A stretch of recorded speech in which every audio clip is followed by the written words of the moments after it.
a different First Warhammer Army for 40k? I had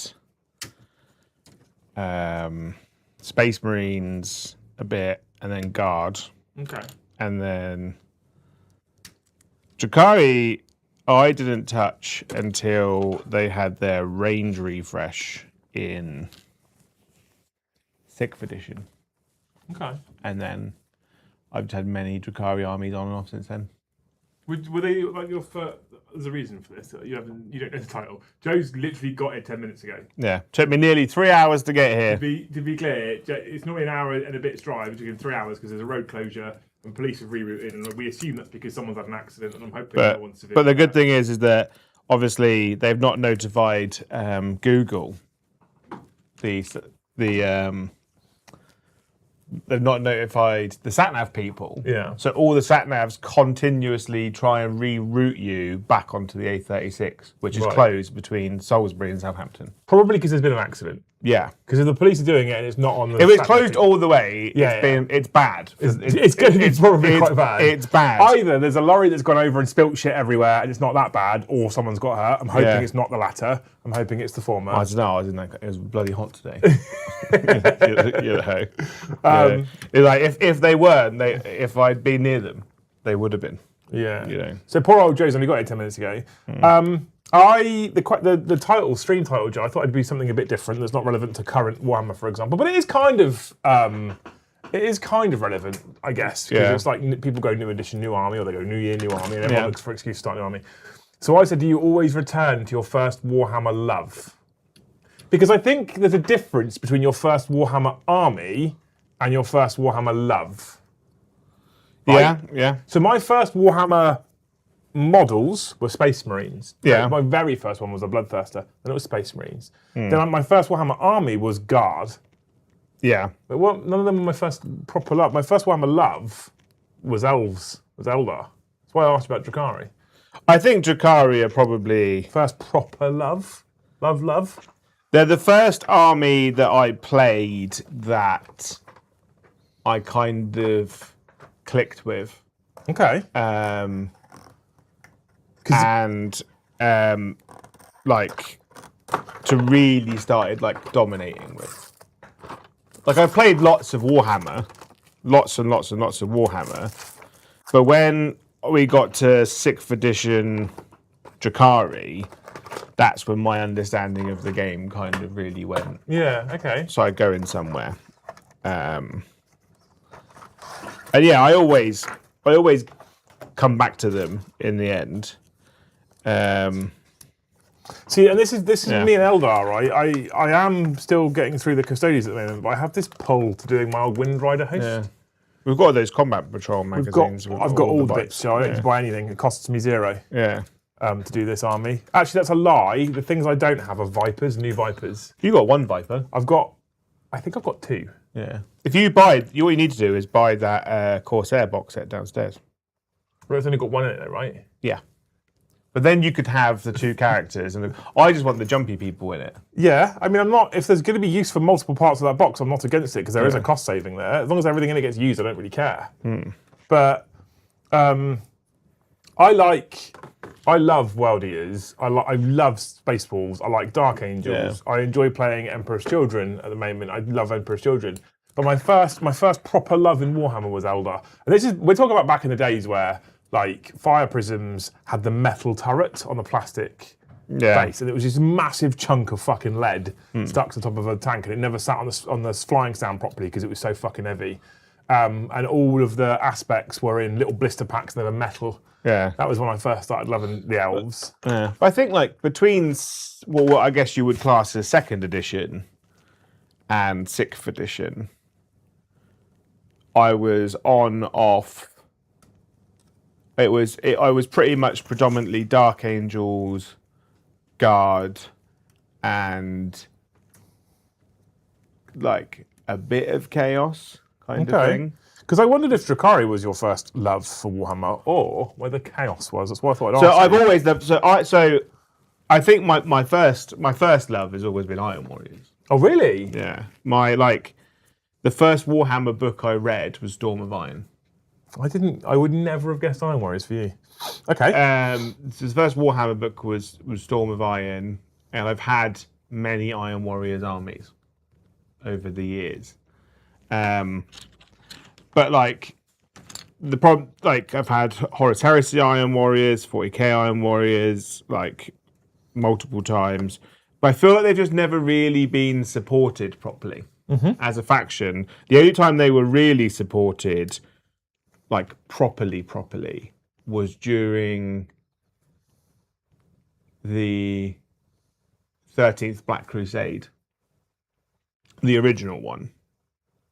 Okay. Where there was a supplement. I think that was 5th edition.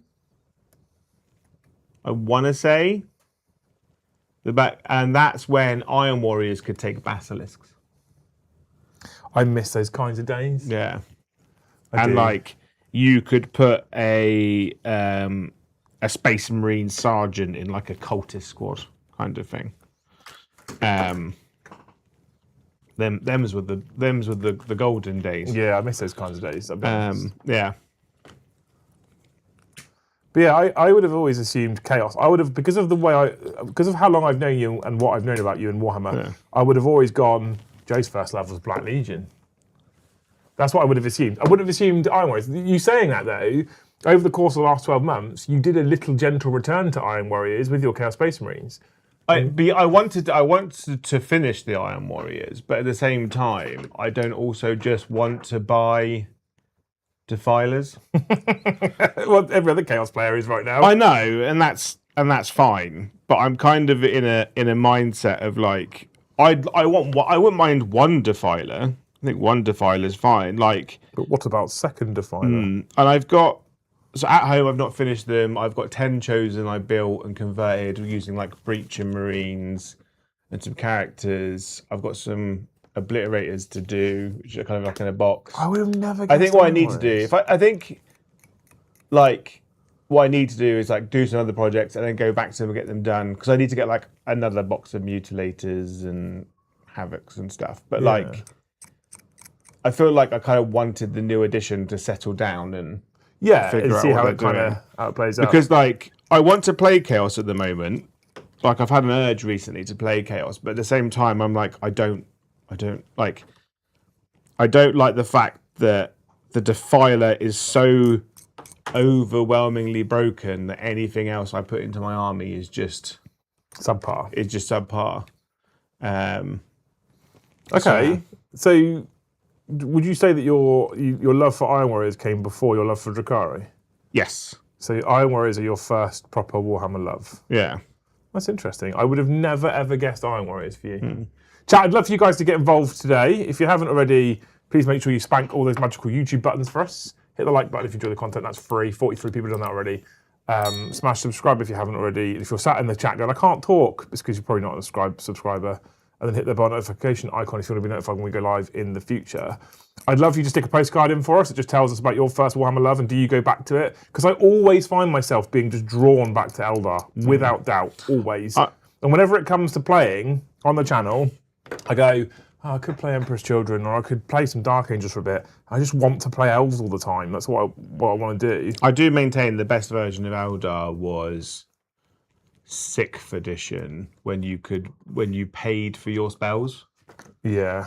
And like it was like War Walkers and Banshees and Dire Avenge. Like I think that was like the best Glass Hammer version of them, and they've never really kind of balanced out since then. Yeah. And I played them a lot in 5th, 6th edition. Eldar? Yeah. Did you? Yeah. Didn't know that. And then I got rid of Eldar for Drakari when Drakari got a full revamp. But I think Drakari is probably my favourite way of playing the game. Okay. Because I was talking to Toby earlier, because Toby was prepared to stand in for you. Yeah. If you still didn't make it because of the road closure. Yeah. And he said to me his first Warhammer love was Tyranids, and he's never returned to them. Yeah? He doesn't have a Tyranid army anymore. He's never returned to them. He's never had the inclination to return to them. So then I'm like, are they actually your love then? if you've never returned to them. Do you know what I mean? Like, I feel like if it's your first proper love, surely you're gonna at some point you're gonna come back to doing that army. Yeah, I again. think if you really care about them, you do. Like I had Tyranids. I never had like a real proper force until they got the plastic revamp, which gave us the plastic hive tyrant. Oh no, I had them when it was metal legs and torso, plastic arms. plastic arms. Yeah, I remember that one. I had that one. Yeah, I had that hive tyrant.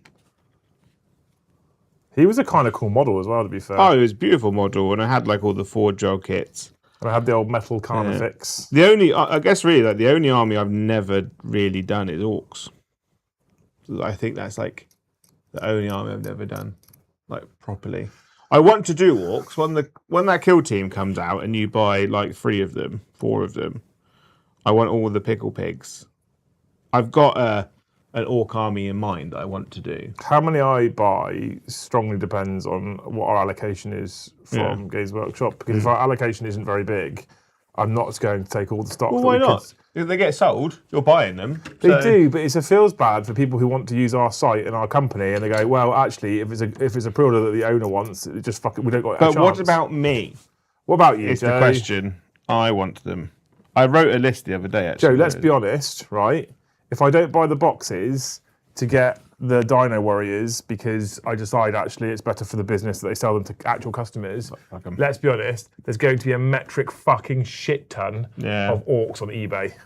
I wrote a list. I can't find it for my orc army. Where is it? Bam. It was the hunt and something else. Death rolling, I think it was. Porks. Anyway, yeah, stick on a postcard chat if you want to let us know about your first love. We'll get into them very soon and we'll talk to people. It's a cool thing to think about. Eldar were definitely my first love. I always go back to them. I had in 7th edition, I had a full Simhan army, which I absolutely loved. It was my favourite thing in the world. I had a Seer Council on jet bikes, and Wind Riders were troop choices. It was just a great time to be alive. And then what they did, and it was not long after they refreshed the Wind Riders actually, and then what they did is they went into 8th edition and 9th edition and they fucking murdered me with detachments, which meant that I basically got no command points running my Wind Rider host compared to other people, because you had to take combined arms or a battalion to get a decent number of command points, which means you had to have Guardians because they took Wind Riders away from being a troops choice or battle line. Obviously, with the 10th edition Codex, that came back to being a possibility. And I've just constantly felt this pull to try and do it again. I've also learnt more in painting. I've got better at painting, although I don't do it enough. I've got better at painting. I've now got an airbrush, which I didn't have before. So I feel like I can do a better, more consistent Wind Rider host army. I need to learn how to varnish properly, because one of the things I hated about my old Wind Rider host is I had a big foam case for them all. And when you put the jet bikes in, the paint rubs off the front and off the little wings and stuff like that. And eventually it just starts to look a bit like a tatty army. Yeah. So I want to work out how to varnish properly. My list was exactly 2,000 points. Oh, this is Joe's pigs? My pig army is a beast boss with feet. Okay. With feet. Yeah, okay. 3 beast bosses on squigosaurs. Strong start for pigs. Mozrog. Bag. Yeah. Right. Wazdagger Gutsbeck. The new bike man. He's great. 10 Beast Nagger boys. Okay. Because they go with the beast boss with feet. 3 kill rigs. 8, 6, 24 squig hogs. That's exactly 2,000 points. No enhancements, nothing. I'm here for it. It's exactly 2,000 points. And my plan is to have like the Wazdacker Gutsbag model is cool. But what I think would be cooler is if I replaced it with the giant squigs from Age of Sigmar, you know, the ones that are on chains. Yeah, the Mangler squigs. The Mangler squigs, yeah. I fucking love the Mangler squig models. And then I'm not going to have, if I have grots in my army, they won't be grots. They'll just be squigs. You need to speak to Craig. David? Yeah. Craig gets into Hobby House below and he's got like a orc army converted with like squigs and stuff. It's fucking incredible. It looks amazing. Yeah. So. And I was like, it's mostly squig hog boys and kill rigs. So I was like, it's pretty. it's an easy target to go for because I feel like it's a lot of stuff that people don't want. Yeah. So Sounds baller, Jay. yeah, and it won't be a good army, but it will be a fun army to play with because pigs. Who needs a good army, eh? Yeah. So, yeah. So basically, if you buy that new Kill Team box set, send your pigs to Joe. If you don't want pigs. If you don't want pigs, send them to Joe. If you want the pigs, also send them to me. Yeah. I don't entirely know if that's how it works, but It is. Yes. So it's not about the needs of the many, it's about the needs of the Joe. 8. Okay. Yeah. Yeah, and then I think I might end up just like, I'll Do you think you'll like playing pick up orcs? an Armageddon half. I think for me, orcs are the dumb army, Okay. and that's what I will be playing it for. I'm not going to be playing it for winning. I'm not going to be playing it to achieve greatness.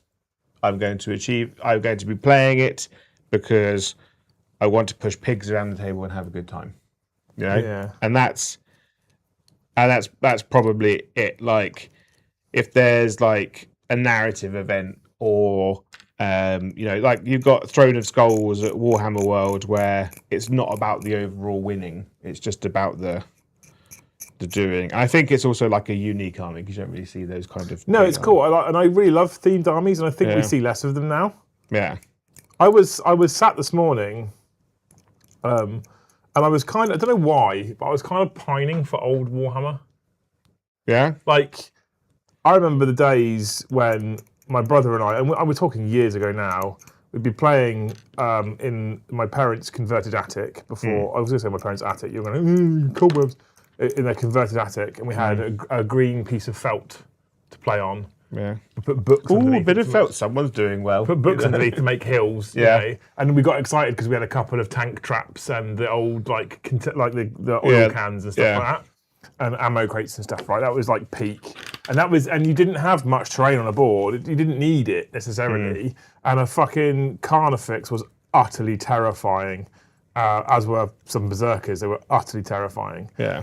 And it just was a game that was played because you wanted to have some fun and you wanted to kind of tell a story and be a bit kind of RPG. Yeah. And now I just feel like a lot of that isn't there. Like, I think this edition's really good, considering where Warhammer's been in the last decade and considering the editions we've had, which I don't think any of them have been terrible necessarily.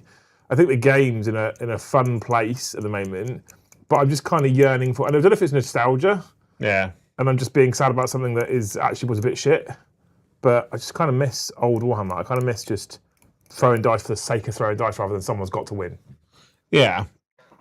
But I suppose back in those days, right, it was like we didn't have the phones. There was no internet. There was White Dwarf, obviously. It was a simpler time. It was a simpler time. There weren't that many events or clubs doing it. So you played Warhammer like you play a board game, essentially, just for the kind of, the act of doing it. Yeah, for the fun. Yeah. Whereas now everyone's a lot more connected and associated. So, like, the game is more now about maximizing the best efficiency for winning, right? But obviously that's not unique for our hobby. It's unique. It's like for everything, It is, like it's just everything now. From Call of Duty to Battlefield to chess, It is for everything now, isn't it? There was that guy that was getting fined playing chess because he was wearing jeans and they thought it was a tactical advantage, because he wasn't wearing a suit. So, like, but it's the same. It's literally the same for everything. So now it's all about kind of getting the best out of it. But also, because the hobby's very expensive, you want your money to go further. Yeah, you do. So you don't people don't really want to have to. If they're starting a new army, they don't want to have to go through the natural progression we used to go, where you buy an army, you buy the models that you like, you play with it, you realise what's good, what's bad, and then you naturally progress to getting more of the good thing. Right? So whereas now it's more expensive and people are more competitive, so they're like, I don't want to waste my money on the bad thing. We didn't even necessarily do it just for like what's good and what's bad. Our little friendship group that we had years ago, this is after me and my brother were playing, but when I was in the forces, it became like a friends-based arms race. Yeah. So like your mate would buy a Riptide. Yeah. So you'd be like, well, how do I beat a Riptide? And then you'd buy something to beat a Riptide, and then he'd go, well, how do I beat the thing that beats my Riptide? And you'd have that kind of arms race that would happen. Yeah. And that was quite interesting because that meant that like sometimes stuff would get bought that wasn't necessarily good in the wider kind of Warhammer meta, but it was good against your mate and the thing that he's just bought. And so I thought that was quite fun. That's how like me and Dan became friends. Really, it's like how we kind of like arms race. Well, basically, so what happened, right, was that I was on about like a 2-year tear in Salisbury Games Workshop with my Drakari, and people were complaining because I was winning all the time with my Drakari. I don't know if chat are going to believe that, Joe. As they do, right? And then I started to become friends with Dan, and then Dan started coming to the shop, and he started beating me all the time, right? Because he figured out that Drakari transports are all open-topped. And this was at the time, if you shot an open-top vehicle with a flamer, it affected the people inside. I remember that. Oh, so he was bringing drop pods with stern guards with combi flamers. He arms raced you. And then it just became a natural arms race between me and him. Yeah. Yeah. I'm fucking here for that. I missed that. Yeah. I missed this. I missed the. I'm literally buying extra stuff to put into to build and paint to put into my army to counter my friendship, rather than I've got to have this unit for an action. Yeah. I've got to have, like that's where the nostalgia. And again, maybe the game was shitter back then. I'm just explaining where my nostalgia hits come from and the things I kind of miss when it was kind of a more simpler kind of innocent time, and it was just about who the fuck got the stuff on the table quicker. Yeah. I miss it. I miss it so much. But yeah, I do like. But the problem is like arms races are fine between friends, but when it becomes a community, it's a fucking nightmare. So like well, that's the meta, isn't it? Essentially? Yeah. So what happened early Horus Heresy times when they released Calf is everyone kind of got the Calf box and are having a great time. And then people realised that if you just bought the Forge World resin super heavies and just took loads of them, you just fucking won. Which just kind of ruined Horus Heresy for everyone, because a tournament wasn't a bunch of legionaries in like transports and like the odd dreadnought and stuff. It was like, oh, there's a guy here who's got 3 like fellhammers, you know. And do you think Warhammer's become a bit pay to winny, or do you think it's always been there, or do you think it's not that? I think Warhammer's always been. I think there is a pay-to-win aspect of Warhammer. Like, so when Games Workshop drops something like a Defiler, I'm not saying that only the Defiler, but something like a Defiler, right? In the middle of the month, right? So payday has been and gone, and payday's still to come. So only the people that can afford to buy 2 or 3 immediately on pre-order. And then they kind of sit on them for a couple of weeks, when everyone else and they kind of do a tear. So there is an aspect of that, or I don't know, 18 Victrix on a guard kind of thing. But it only lasts about a month or 2, and then what happens is those units either get nerfed or people figure it out. Because obviously there was the Catan meta for a while, which is awful. But then there's grumbling for a couple of weeks, and then someone figures out how to deal with it, and then it's not so much of a problem. Or if it's that oppressive, GW just flat nerf it. Yeah, or they just fix it, which is also fine. So yeah, I think there's also I think pay to win is the worst version of the game. The best version of the game, I think, is becoming a faction specialist. Because when you're a faction specialist, you end up in this kind of a situation where you kind of essentially end up with 3 of everything from your codex. So it doesn't really matter where the edition goes or what's released or what happens. you've got every single tool in the arsenal to deal with it and adapt to change to it straight away. So if you look at someone like Paulie, he was who I was thinking of. Yeah, he's always my go-to in terms of like, if you want to be the very best, play out. And his army's beautiful, you know, and he's at a stage now where he's been doing it for so long. He's buying and converting replacement units for his old units. Well, he did an April's Fools that's saying he was going to stop playing Drakari for the season and play Votan. Yeah. And I believed it for a brief moment. And the reason why I believed it, because I was like, he must have everything. He does have everything, but he's also like, he started picking up like Eldar releases and stuff now. So like, because obviously Drakari can ally in 500 points of Corsairs and Harlequins. So he's like, well, that's another range to buy and add to your army. So he's in a good situation there, and he's like, oh, I could pick up, the Incarn and get the Yunari stuff as well. But he's still a Drakari specialist. He has access to everything, but he now has access to allies and things. The other thing, not only does he have access to everything, but the other thing as well is that when Drakari books aren't strong, he's still doing well at tournaments. Yeah, because he knows the army inside out. He does, yeah.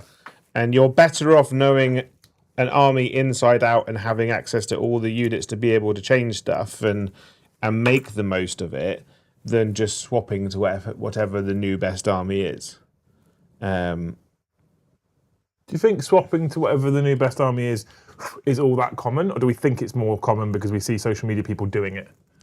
I think probably it's more common. Like, obviously, it's more common. Like, because obviously, like me and Tom and Pat, like we're going to a lot of events and we're communicating with a lot of competitive people. Yeah, swapping out for whatever the newest best army is the most common thing. Is it? Yeah. Do any of you guys in chat do it? Do you meta chase? Do you switch to the latest and broken? And for me, there's no judgment on it at all. I don't particularly have a bias. Like, it's not like I'm going to go, you fucking shameful. I don't have any bias on it. The ones I feel sorry for the most are,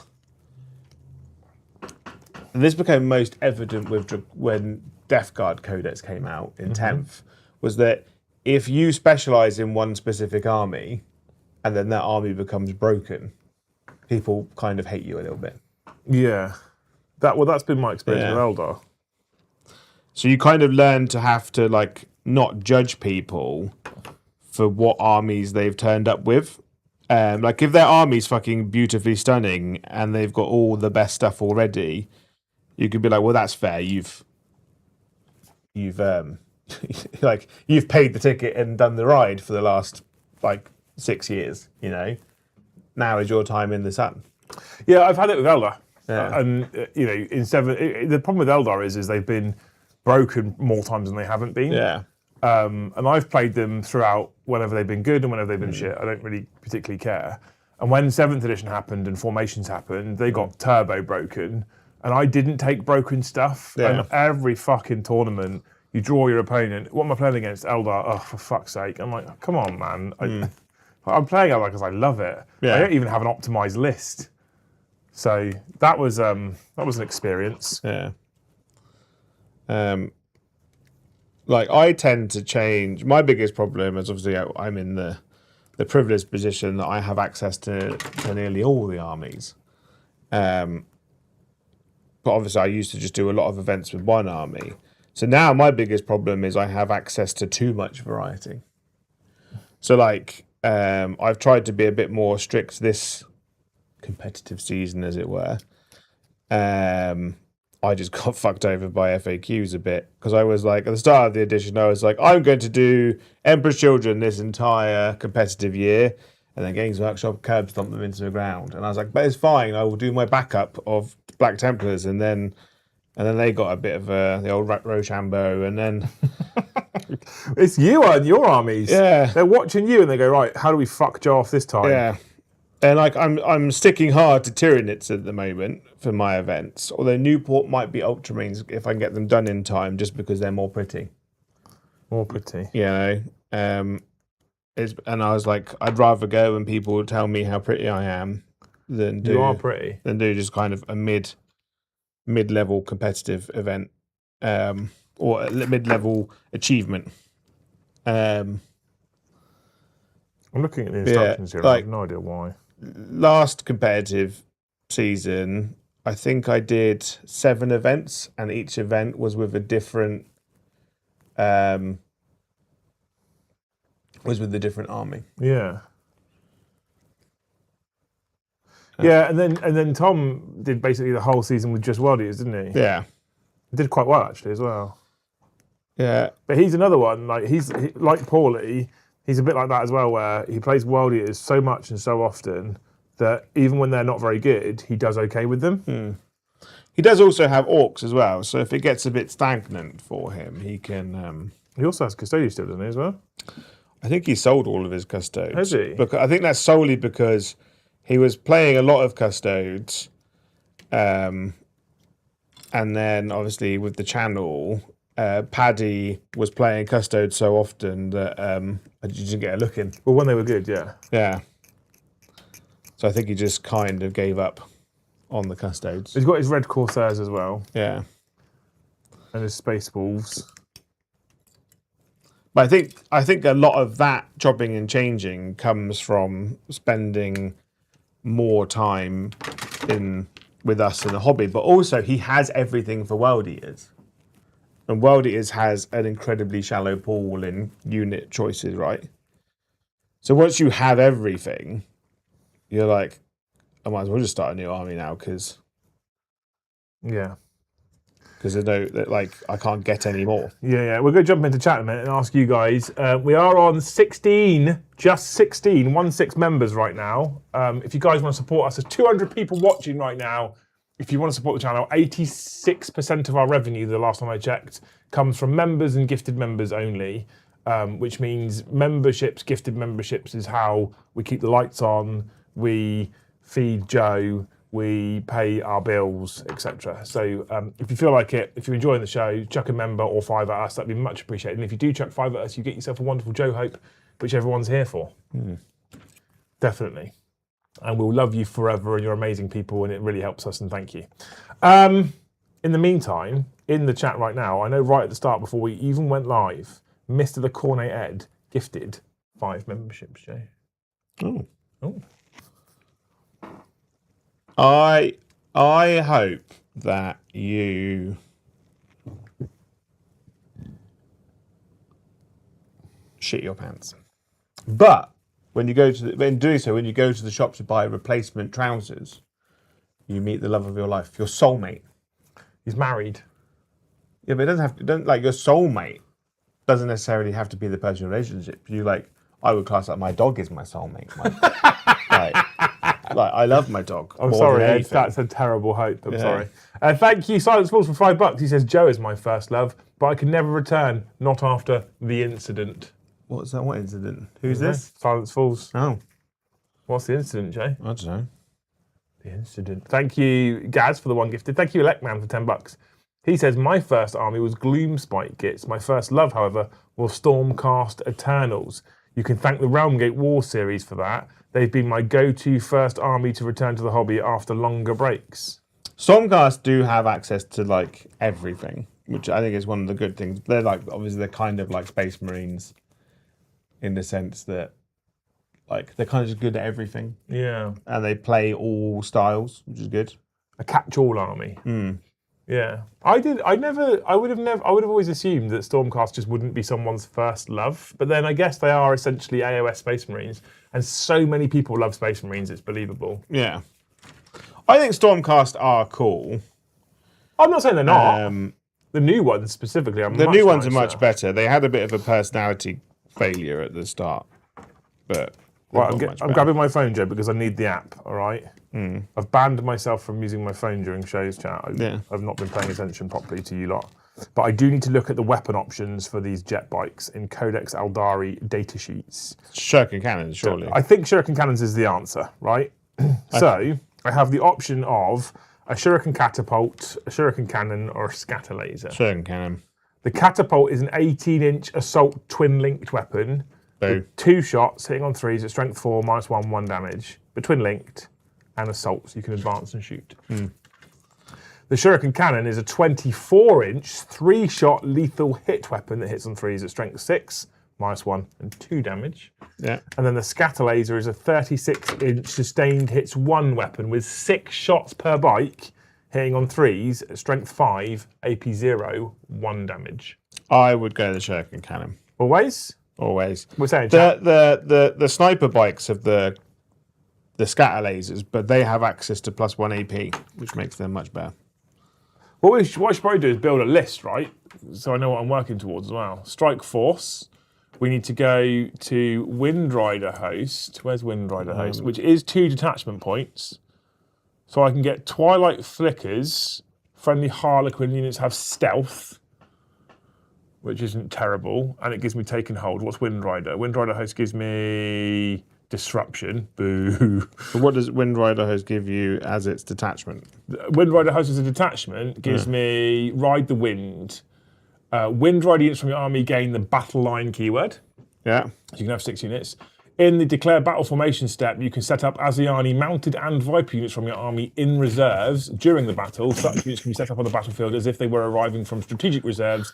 For the purposes of setting up Asiani mounted or Viper units from your army on the battlefield, treat the current battle round number as being I go that one one and pair it with the... In addition, I can uppy downy 2 units. Yeah, that one and the scout one. Path of the Outcast, which is reconnaissance. Is that good? Yeah. When a friendly Ranger's Shroud Runners unit is selected to shoot, enemy units have +6-inch detection range until that friendly unit has shot. Yeah, because you want the Shroud Runners one because they're also mounted, so you get double bubble. Enemy. So you look at an enemy unit that's in cover, and they're hidden 15, right? By adding +6 to that detection range, it then goes to 21. Yeah, okay. The other thing I can do is go Armoured Warhost, which gives reconnaissance as well, but it gives vehicle units, which include Vipers, Assault. You don't really need Assault, though. You move like 12 What if I want to move 14 faster, Joe? You don't need to. I kind of do like, let's have a look But yeah, but you have uppy downy, so you don't need to advance to get angles when you can just deep strike in. Let's go Path of the Outcast because Joe says so. And then we will see what the strategy is. I would also look at the Corsair one, which gives your entire army advance and charge. Path of the Outcast. We've got stratagems, Eldritch Suppression, Ranger Shroud Runners. Select one enemy unit hit by this range attack. That enemy unit makes a battle shock roll with -1 to that battle shock roll. Battle shock's much better now. Your shooting phase for casting Back the Veil. When a friendly Ranger Shroud Runner unit has shot, that unit, select one enemy unit hit by that unit has +6 detection range. The Ranger's unit after shooting phase, so you can shoot and make a normal move up to D6. Your unit is not able to declare a charge. So you can move, shoot, move with Rangers and Shroud Runners. Or we got Armoured Warhost, which gives me access to Vectored Engines. When a vehicle makes a fallback move, it's eligible to shoot. Layered Wards. When a vehicle unit suffers a mortal wound, you get 5 up, feel no pain. And Soul Sight.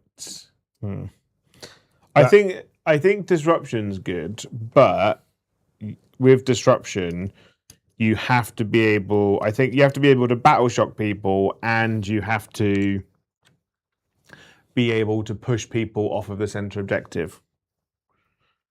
Because normally in disruption you have to hold the center objective. Yeah. So normally at the end of the turn, so you have a turn to do it. Free fast is on jet bikes. And then we need Warlock, Skyrunner, Conclave.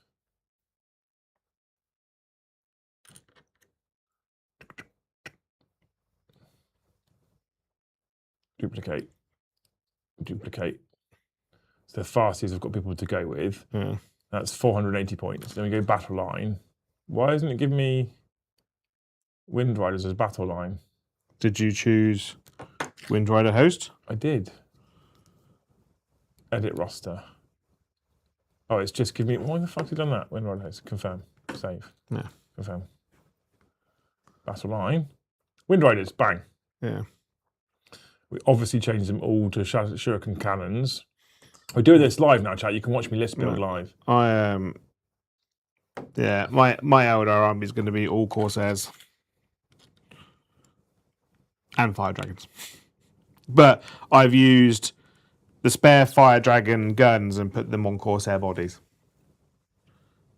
Other data sheets. We want Shroud Runners, don't we? Because they're fucking sick. I just need to find a way of making Thragan look like a Corsair from Pirate Hat. Duplicate. And then we need some Viper jet bikes, because Vipers are fucking cool. The new Viper kit's very nice. Can they come in units? They can. Shuriken Cannon, Bright Lance. Have the Shuriken Cannon replaced with a missile launcher. I think I built the missile launcher on mine. I don't need more Shuriken Cannons, I've got plenty. I mean, lethal goes a long way. It does, yeah, but having a D6 blast weapon is also pretty good. Well, you don't need damage 1 blast when each of your bike units is putting out 24 shots, right? Horde clearance is not a problem you're going to have. Oh, you can put a 15-point upgrade on the Shroud Runners, which gives them +1 AP against a character unit. Yeah. Which that makes the scatter lasers AP1. Yeah. It also makes your sniper rifles AP3. That's fucking epically good. Right, I've got 130 points left. I think there's also a stratagem which gives you like +1 attack on your sniper rifles as well, I think.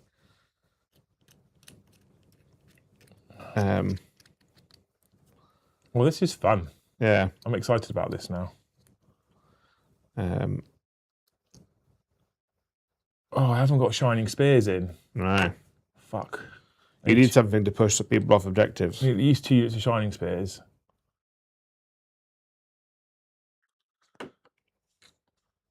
Right, I've done it. 2,000 points on the nose. We've got, Joe, 3 Farseer Skyrunners. Yeah. Because it's the only jet bike character we currently have. Yeah. Pour one out for the Autarchon jet bike. Autarchon jet bike, yeah.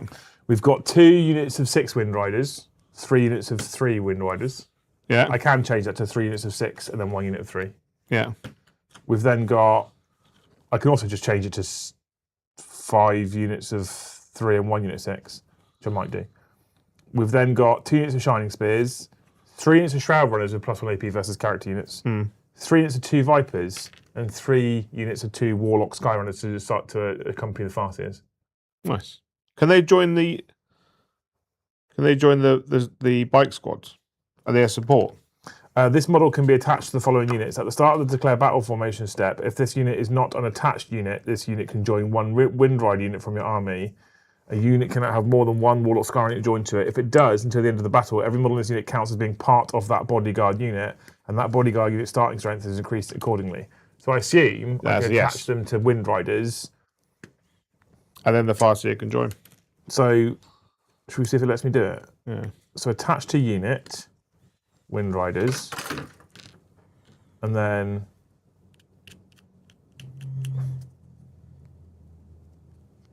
attach to unit.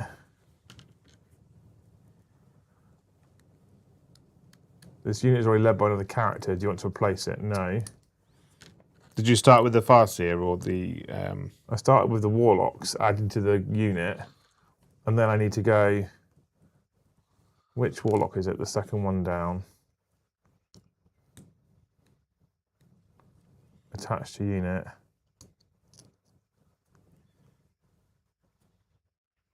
Yeah, so that lets me do it. So the Farseer leads the Warlock Skyrunners who are leading the Wind Riders. Yeah. I feel like that's the list. That's the list of all time. Yeah. Shuriken Cannons it is. It does mean I've only got 27 Shuriken Cannons. Yeah. It's not a small number, is it? No. Let's be honest. We've got a list, chat. We're going. Right, anyway, where do we get to? Thank you, Gaz, for the $1 membership. Thank you, we did elect man. Thank you, Ziggy Zidane, for the $10. Stream title for the future. Why do people not trust Games Workshop to not destroy a specialist game like Necromunda when announcing a new revised edition? That's a good question. Every time they announce a new edition for most things, people have this kind of apprehension that it's going to be a bit shit. Do you not think? Yeah, it's because we don't. It's because we're all a bit Jaded. You know, we're all a bit like we've all been. You know, we all got blessed by the Tism fairy. You know, so we don't like change. Charge. Because the edition we're playing is the best edition we've ever played, and no edition that comes after it can ever be good. But you know, I think it is the world that we live in, right? Like whenever a new Marvel film or DC film comes out, or a new Star Wars film or Disney film comes out, everyone's first reaction is to shit on it before they've even seen it. Star Wars is the one for me. You're right. Yeah, It's going to be shit. it's going to be awful, and normally it is. Or like a new game comes out and people hate it. You know, they never give it a chance because they want everything to stay the same and just be updated continuously and never change. But I think the fact that all Warhammer games are constantly changing and evolving is a good thing. I think on the whole as well, they don't do a bad job. Yeah. I think the thing is, at the end of the day, innovation is important, but it's not always right. You know? Yeah, true. They don't always get it right. But when you fuck something up, you have the opportunity to make it good again. Right? Call of Duty Modern Warfare 3 was an absolute steaming pile. And we thought they were going to fix it with Black Ops. And they somehow made it worse. And it's so bad. But through 2 years of strife, Modern Warfare 4 looks fucking incredible. So, you know, the community will vote with its money and loudly shit on you online, you know, until you learn, you know. And then businesses will change to things that they like. But it's important that those new things that come out are different, because if everything stays the same all the time, it gets boring. Yeah. Right? Yeah. And that's what you don't want. You don't want your hobby to be boring. That's why I think 40k is wildly more popular than Age of Sigmar and all these other games, because the other games have a rather distinct level of balance in them, whereas 40k is constantly always changing all the time. It keeps it fresh. Mostly for the good, but sometimes mostly for the good, sometimes for the bad. But then it gets changed again, and then it gets good. But that constant change means that you're constantly paying attention to it, right? Your eyes are always on it. You're always talking about it. It's creating conversation. You know, if this hobby was super boring and nothing changed, there would be no point to have content creators, right? Yeah. You know, because let's take Southampton Football Club, right? Oh, we're going to talk my language. We're going to talk your language, right? They've had a bit of a wild ride. Fuck you. The last few years, right? Up and down, some would say. Up and down is exactly what's happened. But through that, you have created a podcast around it because there is conversation to be had. There is. Right? If you were like, we played football today, 1-1, done, end of podcast. What happened? We kicked the ball about, no one was impressive, no one showed off, no one did anything remotely exciting or bad. No one spied on anyone. Yeah, no one spied anyone, you know, no one, like, no fans kicked off, they're all perfectly well behaved. Done. Football wouldn't be exciting. you know. So I think change and stuff happening all the time needs to happen. Otherwise, no one is going to be interested in it. Look at bolt action. So bolt action, I love, and I would argue it's one of the best tabletop games ever made. The problem is that its editions change like once every 5-6 years. And all the armies are basically all the same. Because a rifle is a rifle, a pistol is a pistol, an SMG is an SMG. All heavy, all tanks and everything are basically all the same. So it's just a recreation of World War II, and the game is quite balanced and well run now. So like, because it stays the same and not much changes, it's difficult to be excited about as for mass appeal. So I think when you look at, which is the lack of change is good for casual players. Yeah, I agree. Right? Whereas constant change is important for people who live the life and do it all the time. Yeah. Because, Yeah. Like we get to the end of 10th edition and I was really burnt out of it because we play it so much. It's hard to keep covering a game when you're like, I've covered everything to death now. Yeah, and like we've had 3 years of Gladius, we've had 3 years of Invasion Fleet, we've had 3 years of Pack Bound. Like nothing needed to change because they were the best. So the game had to change for those things to be changed up. Reasonable. Yeah. I don't think they do. I don't always expect G-dubs to fuck it up. Yeah. I was apprehensive about 11th because of what happened with 10th. Yeah. But up until that, I didn't think they'd done a particularly bad job. So I wasn't sat waiting for them going, they're going to fuck it up. And I know 11th isn't a specialist game, I get that. But I wasn't sat there going, they're going to fuck it up. I was more sat there going, please don't fuck it up. But I wasn't expecting them to. It's odd to say. I think Games Workshop doesn't make as many mistakes as people make it out to, because they make a mountain out of a molehill. A lot of people. They're like, there was one spelling mistake in 200 pages of codex. What the fuck are Games Workshop doing? Workshop. Let's create content around shitting on, putting in like a People's coverage of Games Workshop is the same way that people look at fucking modern day political parties, right? And I'm not going to get political, and I'm not going to show a party bias here, because we're not here for politics and religion, we're here for Warhammer. But it doesn't matter how much good you do as a political party or a political figure, or as a company like Games Workshop, it doesn't matter how much you can do 99 good things and 1 bad thing. And what will the internet tell you about? The bad thing. That's the only thing that gets covered. And so the perception becomes they always fuck everything up. They get everything wrong. But actually, they've done 99 good things. Yeah. So Bruce Ogler says, I'm going to disagree with you now. Controversially, to make conversation.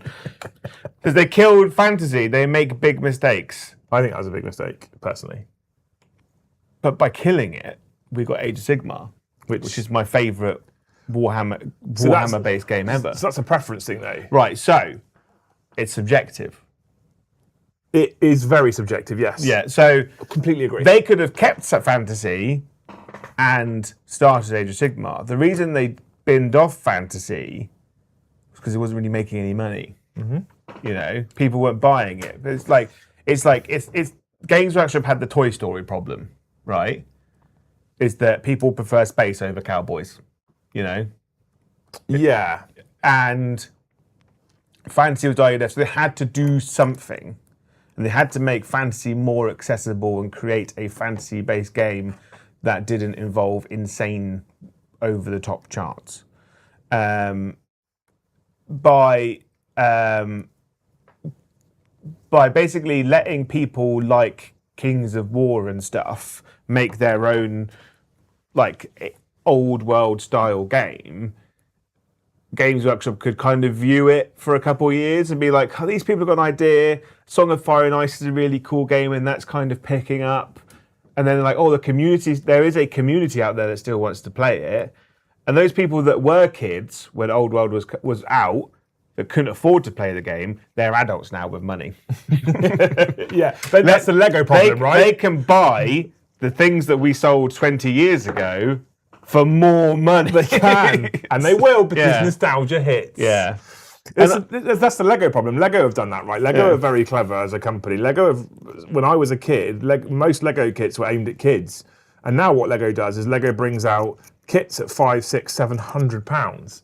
Because all the kids that grew up with Lego now can, a lot of them afford kits that are £500, £600. And then what you do is you partner with a massive brand like Lord of the Rings, and you go, here's Rivendell, and who doesn't want Lego Rivendell, right? And so Lego have then gone, kids, however, we need to make Lego more accessible to kids. How do we do that? Video games. Yeah. Right? And so Lego goes, if you're a young person, we're going to focus you on video games and TV series like fucking Ninjago and stuff like that. Yeah. But if you're an adult, well, here's the big expensive collector's edition. Yeah. And I feel like Old World is sort of the same there. AOS is how you get little Timmy in at 13 years old. Yeah. But Old World is how you get... But like, the thing is, like, when Old World got relaunched, and obviously Bruce said he's happy that it's come back, and I'm super fucking happy it's come back because I loved Old World. But we now live at a time where Age of Sigmar is Games Workshop's entry-level game. Old World is its more complex game, much like 40k is an entry-level game. Horus Heresy is the more comprehensive version of futuristic gaming, right? So Yeah. so they need both. I think they need both. Yeah, I Right? agree with And that. also, when Games Workshop launched Old World, and they kind of still talk about it now, they go, new people that are starting the hobby, this isn't for you. Because look at these charts, look at these sheets, look at these graphs. That's not for you. Start in the soft play area of Age of Sigmar, put your water wings on. Play in there for a bit. It's all bright and colourful. We're all having a great time. And if you like that, you can stay in there. Or if you want to go into maths hell, go across to Old World. Are you ready for maths hell? Yeah. If you Is it that bad? I mean, I haven't played. if you desperately desire a bar chart, Yeah. it's for you. I haven't played Fantasy for I a know. very long time. Basically, it's not mass hell. Basically, what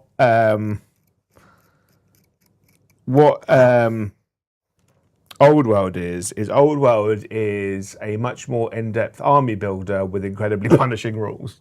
You're like, I'm going to charge you, but you're a big monster that causes fear or terror. I have to take a battle leadership test. I failed. I guess I'm going to run off the table now. My really expensive unit is now gone. Yeah, your 500-point brick of 40 infantry charged my unit of 20 people or 10 people. Didn't kill anyone. I killed one of you, and I have a banner in my unit and a battle standard bearer, and I killed 2 of your models. You've now failed your battle shock test. You turn around, run away, and my 10 people kill all of you. Right? Yeah. And it's more cut and dry in that kind of way.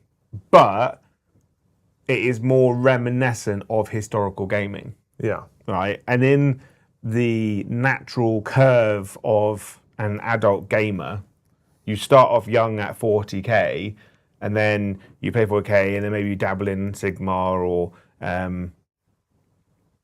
Horus Heresy, and then as you get older, you tend to leave 40k behind and go more into the fantasy stuff or the Necromunders. And then you kind of progress into Lord of the Rings. And then you progress into, you kind of start to leave behind the big games and you play small skirmish games, or you start looking at saga and historicals and bolt action.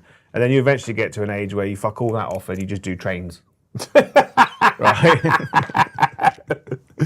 I don't think I don't have the brain capacity to move around a table and move models, so I'm just going to press a button and starting trains. Because I really care about the running of a steam locomotive. I don't think I could ever give up 40k, But we're an edge case. Yeah, Right. maybe. We're not part of the natural progression. So Games Workshop needs to bring out a train game Maybe they will. to keep the audience. Well, Games Workshop used to have a historicals. Did it? Yeah. So during when When did we get plastic Space Wolves the first time round? God, a long time ago. I don't fucking know. When we got like metal hamster wolf, Yeah. and Harold, they at that games day, I remember looking at, and my mate bought the Warhammer Historicals rule books. Forgot about game days. They were great. Well, games days now have just been replaced by what's it called? UK Games Expo. Like Opens and stuff. Warhammer Opens. Yeah. I think it's like, if Games Workshop did a historical game, it would probably be the best historical game ever made. Maybe. Because Bolt Action's based off of Warhammer 2nd Edition, right? So they have the core rules that most gaming systems are based out of, right? Because most games you play nowadays are a slight adaptation of what Warhammer is. Yeah, fair. Like Marvel Crisis Protocol, when I played it, it was just fucking Kill Team. So, like they do it, and then they have access to the best model manufacturing business on the planet, right? That's true. One of the biggest problems with any, so I'm quite interested in. I don't want to fulfil your prophecy here, Joe, but I'm quite interested in the Lord of the Rings game at the moment. Yeah. Not because I want to come away from 40k. To be clear, I don't want to come away from 40k, but I'm quite interested in the Lord of the Rings game, and I'm looking forward at some point in the future to you and I throwing down some Middle Earth. When we didn't have a third player for tonight, I was strongly considering us giving Middle Earth a learn go. Yeah. Just having a fuck about on the table tonight is what I was thinking about doing. Yeah. And then luckily Sean stepped up to the plate and said he wanted to come What and we play. need to do is we need to get Adam, ADR Wargaming, or Josh, Mr. the War Hipster. We need one of them to come and teach us how to play. Yeah. So I'm. We've got the thanks to Amazing Kev, we've got the Middle Earth starter set, the War of the Rohirrim, painted up next door. So we've got stuff we can use. I've got an unbuilt box of War of the Rohirrim because I'm such a Lord of the Rings fan. I wasn't not going to get that box. But the thing that puts me off the most at the moment is when I go in and look at the model ranges, and some of them are modernish sculpts and they're really nice, and some of them are just awful. And when you go to other historical war games that exist that aren't Games Workshop, and that's a Games Workshop game, right? Yeah. You go to other non-Games Workshop games, and you go, oh, this sounds cool. I'd love to play that time scale, even Bolt Action for me. And you look at the models, you go, God, they're awful. We're so spoiled in 40k and AOS. Yeah, we're so spoiled. But I think, you look at the new Chaos range for Old World, which is fucking incredible. I desperately want an Old World Chaos army now. So we got a bunch of boxes in for Hobby House, sold them all on pre-order day. I wasn't here, so I didn't get one. I was really sad. Took the second half of the delivery this morning, unboxed it with Toby downstairs. They've sent us 4 more to sell. Nice. And I was like, I was nearly building fucking Old World Chaos models here instead of Eldar. Yeah, I really want to do Old World now. But I don't want to. I've got a Bretonnian army, which I love, but I don't want to do Bretonnian. I don't want to deal with old models. Yeah. I either want to do a new army of Cathay or Chaos, mostly Chaos, or I do an entire new army, but with an Age of Sigmar model range. Because they've got incredible ones. So, but Lord of the Rings is going the same way. They've just got the new Rohirrim, the Horse Riders. Finally, why they weren't part of the original release, I don't fucking know. Especially considering it's Rohirrim. Yeah. Like not the great feet people that we know and love, but the horse tribes, as they're called. The horse tribes. Yeah, and I think, well, Minas Tirith can't be that far behind. Uruk-hai can't be that far behind. I want Wood Elves. What for Old World? Yeah, no, for Lord of the Rings. Oh, you get the Lothlorien one. Yeah, they're quite nice. They came out during the Hobbit times, so they're a bit newer. Yeah, they're not the worst. They're not terrible. And you got the Hill Dwarfs as well, then, didn't you? Yeah. They're quite a nice model range. Chat, you wonderful human beings. We're currently on 23 of the finest members. Thank you so much, you wonderful human beings. There is still 210 people watching. spanking us with more of your members would be fucking great right now. It would really help us out. Thank you very much. Love you. You're amazing. Gaz, thank you for the $5. Based on the top layer colours you two have on today, Liam's top and Joe's hoodie, I think they would make great Aldari and Drakari paint schemes. Well, I'm going to be painting these Simhan. I miss my Simhan army. I'm better with airbrushing and painting now. What annoys me is there's only one giant Simhan symbol on here. Well, they've put the giant snake symbol on the front of all 3 cowlings. Yeah. But actually, you only get 1 giant snake symbol. And then you get more. Yeah, so you just... 2 medium snake symbols. Just say he's the leader. He's the leader. Because the thing is that the line on the Samham bikes isn't in the same place on every single one. Some have got like 2 small ones, some have got like a big fat one, some have got a fat one and small. So like... You used to use it as squad markings. Yeah. So you could have a unit that's got loads of big ones and a unit's got loads of small ones, or whatever. So that's not so bad. I thought about doing my Drakari purple, but I've done Emperor's Children and my Tyranids are black and purple. So I'm probably gonna do that. I think I'm probably gonna just do the Drakari red. I thought about doing them blue, but obviously I'm doing Ultramarines at the moment, and my last 2 Drakari armies were blue.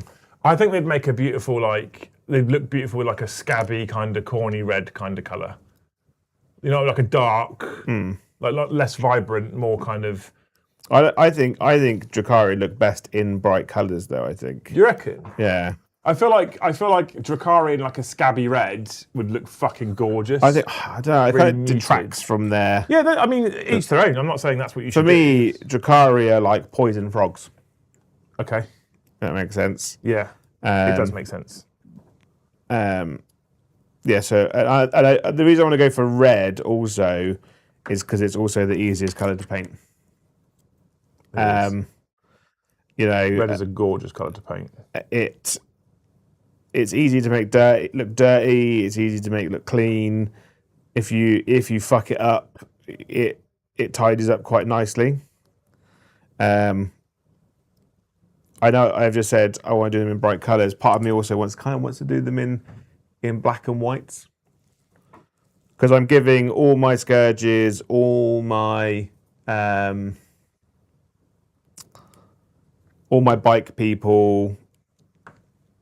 What do I do there? All my Hellions, I've given them all the scourge helmets. Because I like the feathers. But I really want to get Crow Lady from Daughters of Cain as well, and somehow try and fit her in. I want to go for like a Bioshock Infinite Crow people look. You know, 'cause you've got to pick a theme.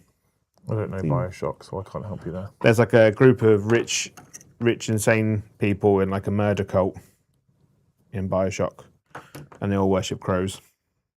Crow Bros. Yeah, crow bros. So that's what I go. And I like the idea that having because in Drakari society, scourges are immune to violence. But no one is allowed to do harm to a scourge. Well, aren't they the messengers? Yeah. Where the fuck is that on? And the general rule is if you fuck with the messenger, you will find yourself dead. Yeah, they're the Drakari Yeah. like post people, aren't they? Well, we jumped up to 26 members. We're getting there, chat. Thank you, people. If you chose to become a member all by yourself, that's also extra special, so thanks very much. What do you give TMM Space Marines? What's TMM? True metallic metal. Oh, true metallic metal. I think they're quite nice. Like I did a Celestial Lions army many years ago. So I think if you could do true metallics, like they're fine. Although I do struggle with the really, really bright silver one. Why? I don't know. Like the chrome ones I struggle with. I feel like if you're doing metallics, you kind of need to like dull it down a little bit, dirty them up. Because if they look too clean, I think they look a little bit weird. There's the... We need to leave the head off because they get painted white. Yeah, I got... I need to figure out how I pin these fucking flying stands as well. Fucking things. Just glue them on. That's all well and good until transportation is required. Yeah. Yeah. Just put them on a magnet base. So all my bikes, I'm going to have 32mm bases at like the 32mm normal infantry base, and then put the peg on that, and then I can magnetise underneath. That's not a bad idea. The other option is what I did for my Uldracar army, which Dan now has, is I use, you know, the curved flying stems that like sisters have. I glued them down and then super glued it in to there, and then filled it up with like hard coat or something like resin. And that was fine because then it meant you could do like really cool angles on like the bikes. They look like stuff, but the curved flying stands would look a bit nicer. Okay. Or you could buy tiny trees. I did think about sticking these flying pegs in 32mm bases. Is that what they are, 32mm? Yeah. I kind of wanted to keep them clear. Yeah, you can keep them clear. Well, as in I don't like the clear bottom base. Why? Because when you've got models in your army that have a themed base, and then you've got a bunch of flying bases that are just shiny, it kind of takes away from the theme of the army. Okay. Detracts from the immersion. Immersion. Yeah. Okay. Because then you're like, well, these guys, they're just whatever the map they're on, whereas the other guys are from Snow Planet. You know, I have to buy like 32mm bases, won't I? I wonder if I can get hold of some like the Necromunda bases. You know? Do you know what I'm talking about? What, as in like the plastic ones? Am I talking shit to you right now? Yeah. Yeah, we sell them downstairs. Explore our games. I just want to go to the shop. Shop now. With like the pipes and stuff. Shop now. Where's the search? Search. 32 meme bases. Go. Necromunda 32mm bases. I don't know if I love them though. They're not very Eldar. No, there's Simon's Eldar bases that he's done are really nice because he's just done like, he's bought a bunch of 3D printed little bonsai trees. So they're like, he's like jungly in the style of Lumineth Realm Lords. So quite nice. I've not found a decent Eldar base anywhere. And no one seems to sell the 3D printed little bits of like Eldar Wraithbone.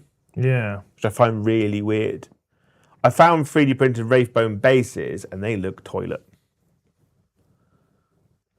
The Necromunda ones are okay, but I actually kind of want to think about whether I do resin bases. Oh, that's harder to magnetize the base. I think that you want 3D print tops. This is the best one. No, I just want some bases. Just get some normal black bases. That's what we'll do. We'll just get some normal black bases. I'll use sand and trees and gamer's grass stuff. Yeah. Thank you, Boltec, for the $5. Always loved elves, sexy tanks, best looking aircraft, adore the knights, and love my Guardian mob. The last few years have been so good to us. You have been eating good if you're an Eldar player. Yeah. That's a fact. Oh, also, on that note, chat, currently. We are one like away from like target of 100. We've done super chat target of 100. We just need a casual 74 members. Yeah. So if half of you gift a single membership right now, we'll nail target for the daytime show. It's been a while since the Liam and Joe show did that. I appreciate you all. Although we did it with the Meg attendance. Yeah, the Megatron. The Liam and Meg show, yeah. Yeah, but if you're an Elder player, you've eaten good lately. It's been a great time to be an Elf player, and there's not a lot that I think maybe War Walkers could do with an upgrade now.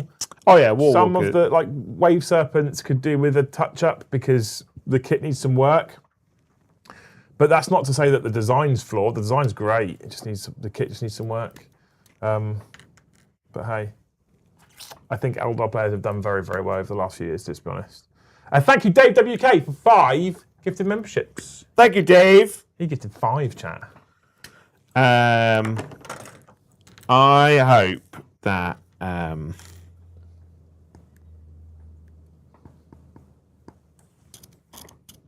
you split your trousers, your pants, and everyone sees your wang. But the counteraction is that everyone thinks it's a great looking one. They're like, damn, good wang. Right. Yeah. There you go. Thank you, Dave. Thank you, Meg, also for the $5. Meg looks weird when she shaves the sides of her head and sticks it to her chin. More or less attractive, chat. Rustic. Yeah. Yeah. She's become the fucking bean wizard. Thank you, Meg. Miss you. Thank you, Callum, for $5. Always loved Eldari when I played back in 5th edition. It was my first army back when I rejoined the hobby in 10th. Loved the Wraith models. He did a New Year, New Army Wraith army and had the New Year, New Army done in about fucking a month, 2 months. I remember him coming here for the opening in February with his New Year, New Army 2,000 points of Eldar Wraith. Oh, nice. That's going some, innit? Yeah. To be fair. That's mad good. Thank you for the $5, Callum. You're a legend. I'm loving the Eldar love right now. Thank you, Evan Tomanello, for 5 gifted memberships. Oh, thank you.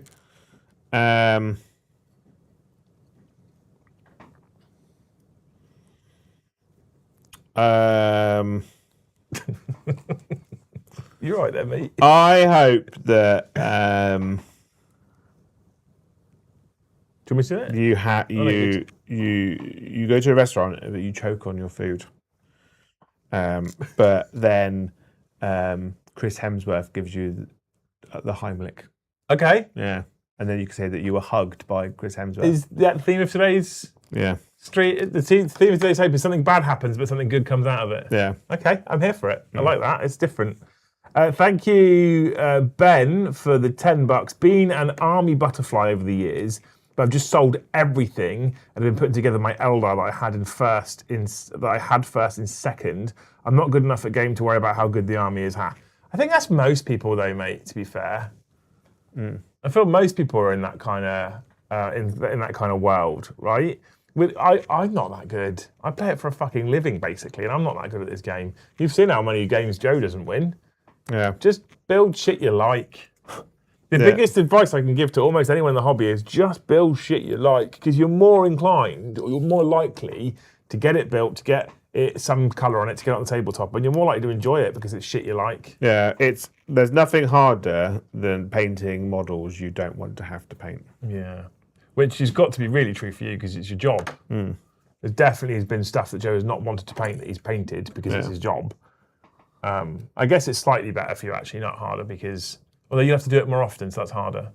Well, sometimes if there's stuff that I don't want to do, I will interject it with things that I do want to do. Yeah. Or I'll be like, once I do this, I'll treat myself to painting something that's completely unrelated to 40k at all. Yeah, okay. The Springies, thank you for the 1 gifted membership. We're on 33. You're 8 members away from beating Tuesday Lunchtime Crew. Just saying, if you wanted to target. Thank you, Termy Painter. That's a great fucking name. For 5 gifted memberships. Thank you.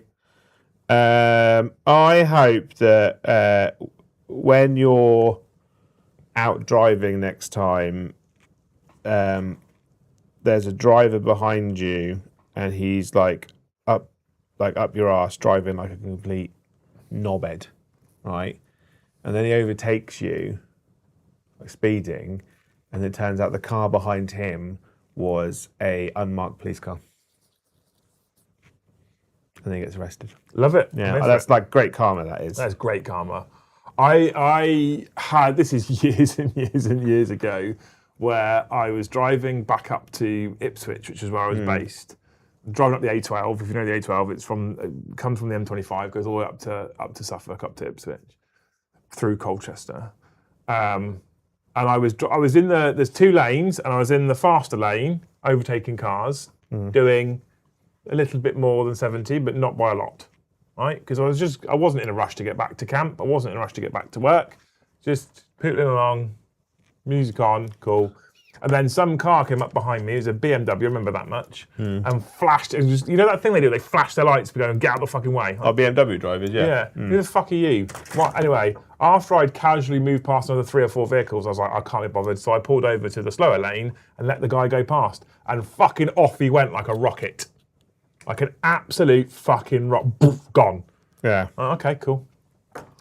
And then about 15 minutes later, on a windy part of the road, guess what I saw in a ditch? And he was getting out of the car, he was okay. But his car was in a ditch. It was very when expensive people BMW go up thing. behind you and flash their lights at you, I'm like,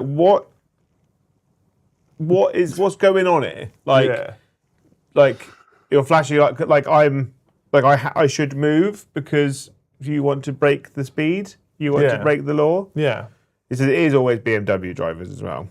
Wankers, a lot of them. Right. Danny says, thank you guys, you really help my mental health, life's not so lonely. That's bless you, mate. So, chat, can we gift Danny a membership? Get him in the Discord. That'll really fucking help his mental health. Yeah, Have you met our Discord users? fucking full of great people. And you. Oh, yeah, I'm barely in it. Yeah. I fucking hate Discord. I just don't like it as a thing. I don't like it. I don't like using it because it's just another thing I have to. People are like, why aren't you in there? I'm like, because I have to work. Yeah. Yeah. Love it. Can we get Danny a membership, chat? Someone out there grab him and gift him and force a gifted membership down his throat. Or that. That's the noise he's going to make. Down his penis. Or that. Yeah, that's an option too. Down his urethra. Yeah. That's why you drive a BMW, Joe. Joe doesn't drive a BMW. He's saying it because I do. Yeah. I drive a Ford Escort. No, Ford Focus. I have a little 1 Series now. You guys are amazing. Oh, bless you, mate. Thank you. Thank you, Turley Painter, for the $5 as well. He says, I've bumped between factions, however, so slow at painting, I just have the 1 painted army for events and a proud 1 win, many losses ratio. You will not be alone. There'll be plenty of people that are like that. Yeah. Don't you worry about it. What's your painted army, though? I'm interested. I love the name, the Turley Painter. Is your painted army Terminators? Because if it isn't, you probably should change your name. Yeah. Feels irresponsible. Thank you, the friendly neighbourhood Canuck, for the $5 Canadian dues. Joe, alternate pig list, right? 2 times Beast Boss, 2 times Squig Boss, Mozrog Floblob Blob Blob, 2 times Beast Boys, Grots, 2 times Kill Rig, Hunter Rig, 3 times 8 pigs, with boys get +1 charge buff. Oh. But that's not as many pigs. I think it's slightly less pigs. There's less pig in there. There's less pig to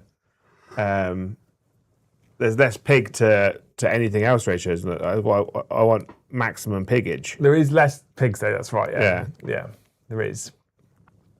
Like everyone's like, take grots because like they get you a CP. And I'm like, I've played Tom and Brom, and I think like some games you don't roll a 4+. Yeah, they have also some games rolled most 4+. Yeah. Although they are more important in 11th edition than they were in 10th edition because you're generating less command points a game because you're more inclined to keep hold of your strats, your secondaries. Yeah, fair. They do make more of a difference now. Yeah. You're less likely to chuck a stratagem away. So chuck a Having away. any form of stratagem, CP gen. Yeah, gen is important in your army. Thank you, Bruce, for the $5. It's 25 degrees here in the Scottish borders. It's too cold. Also, what a game versus Mexico. Why haven't England played like that the whole time? We do it though, right? England do it. They don't turn up against the little teams and they look shocking. They do turn up against the big teams and they look okay. And he says it's not it's too cold. Is it because they're just like they've kind of got that Premier League like it's about me kind of mentality? Well, I think no. I think what happens is I think it's arrogance to a point, and I think when you come up against a team like the Republic of Congo, and everyone's expecting you to walk them, I think they roll into it with a level of arrogance, and they kind of don't really get into 5th gear, and they just kind of and that can cause problems. When we went to Mexico and we played in the Azteca in the last game, which is the stadium in Mexico, and the altitude is much higher, and they were all apparently given Viagra to help their blood flow during the game because of the altitude and blah, blah, blah, blah, blah. The press was like, really tough game, England could lose it. And a lot of people were like, we're going to lose this game, we're going to lose this game. Pressure's off then. Yeah. Much easier to play well when the pressure's off. Didn't the Mexican fans sit outside the British hotel the night before, like making loads of noise and letting playing fireworks music? off and shit, yeah. That's pretty scummy. It's cheating in a way, really, isn't it? Sort of, yeah. It sort of is. But it's funny. How you stop it? Are they breaking the law? No, they're not breaking the law. You can't stop it. Yeah. Like, they're just partying because they're excited, but they've also specifically chosen to be there because they want to keep the British team up. Yeah. And Mexico a big team? No, but they're not a bad team. And it's about the environment, the location, the timings. There's a lot of factors where people are like, oh, England will lose. And we didn't. And I think that's because a lot of that was because the pressure was off. So, thank you, Sprugly, for the $5. Oh, and the reason why he says it's too cold on the Scottish borders is because Bruce is originally from Australia land. That makes sense. Yeah. So he finds 25 degrees cooling. Thank you, Sprugly, for $5. Started Space Wolves in 1991, refreshed with plastics in 3rd edition, then Primaris, and then their recent refresh. Love them despite playing many other armies. That's his first love. The fucking most recent Space Wolf range refresh is stunningly good, though. I think Space Wolves, since their kind of incarnation, like they've always done well in the model front. You know, they've done well. They've been looked after. Yeah. Yeah, they have. And also army rules as well. They've kind of like, some of their army rules have been a bit like meh, but in terms of like inventiveness and character, I think they've probably done the best. Yeah. Reasonable. Thank you, J-Boy, for $5. If Morocco win tonight, I'll finish my pile of shame. I don't think they will, though, will they? I think that's why you've put that. Who are they playing? For the who are they playing? France. Oh. Well, I'm all behind Morocco on this one. Yeah. They're playing France. I don't think France lose that game. They might do. Stranger things have happened, right? Thank you, Ziggy Zidane, for $10. If nothing changes, it'd be boring. I give you 40k editions 3rd to 7th, which were pretty good. I think it's a fear that they change things into something the original isn't, and it loses soul. And I question whether I do or don't think 40k has lost some soul since 7th. And I normally lean on the angle of it has lost some soul. Yeah. Because we've lost armor values and penetrating and glancing hits and firing arcs and blasts and moving templates and guess range weapons and flamers templates and I feel like when I'm conscious I'm saying that I've said this so many times before, I'll say it again, right? I'm conscious that a lot of this just might be nostalgia and I might play the game now and think it's worse. The loss of firing arcs, templates, scatter dice and stuff, I do think is for the better. That depends. Because like if you look at how competitive the game is now and how narrow-minded and petty some of the people are. Yeah, no, and this is why I'm saying it depends. I agree with you with what you're about to say. I think you're 100% right. It removes arguments, it removes issues, it removes ambiguity. Yeah. You don't have to worry about whether that model is or isn't under that blast template. I mean, you just roll a d6 and go 5 models are under the blast template. Yeah. Right? You don't need to do that, that's fine. But I never had a problem with friends when I was playing. Yeah. So it's what we're doing at that point is we're arguably removing soul simply to cater to petty competitive players. But it's also, I think, by removing them, it makes it more accessible as well. It does, yeah, 100%. You know? And you can have those things in Heresy still. Yeah. What I can't have is my Eldar in Heresy using blast templates. And there's also less to transport. Like the amount of times I went to games and then I was like, fuck's sake, I've forgotten my templates. You know, or I've lost my scatter dice. And it's just like, great. Yeah. Whereas you don't have that problem in current 40k. Me, there is no overcoming the dictator Mbappe. Yeah, maybe. You've got Elise as well, and the other one whose name escapes me right now. They've just got a strong front line. So there's only one football player I've actually followed or given a shit about this World Cup, and that is Erling Haaland. Erling Haaland, yeah. Yeah, well, lad. The Norwegian. Yeah, he's fucking brilliant. Man mountain. He is fucking brilliant. Yeah. That's why he plays for Manchester City. Yeah, and he's also hilarious.